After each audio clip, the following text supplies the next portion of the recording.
Uca dağlar koynunda birinci var. Güzelliği gönüllere sorak salar. Lirikin tacıdır eli bəxtiyar. Mənim ana yurdum, çayrudum. Ana yurdum, çayrudum.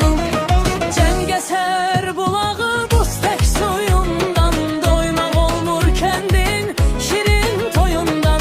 Qəlbimi çayrılmaz sənin yolundan. Şöhrəti dillərdə gəlsən çayrudum. Cəngəsər bulağı buz tək suyundan.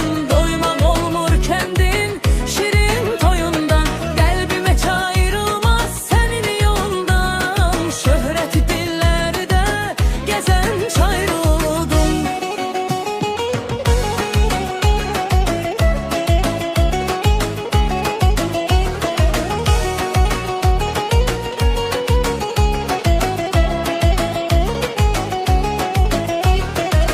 Hacı Abdullayev parkı yadigar. Çınar kölgesinde huzur rahatlık var. Her karış torpağın bir tarih yazar. Babamdan emanet kalan çayrudum. Dumanlı dalanet kalan çayrudum. Cəngəsər bulağı buz tək suyundan. Doymaq olmur kəndin şirin toyundan.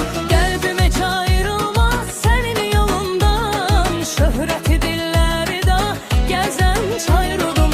Cəngəsər bulağı buz tək suyundan. Doymaq olmur kəndin şirin toyundan. Qəlbimə çayrılmaz sənin yolundan. Şöhrəti dillərdə gəzən çayrudum.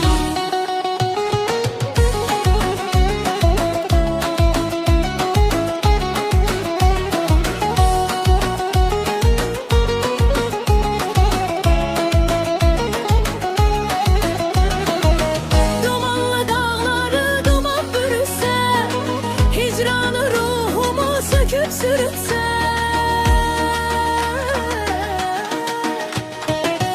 Uca ağacalarda ulduz tək parlar. Mənim əvəzsizim doğma çayrudum.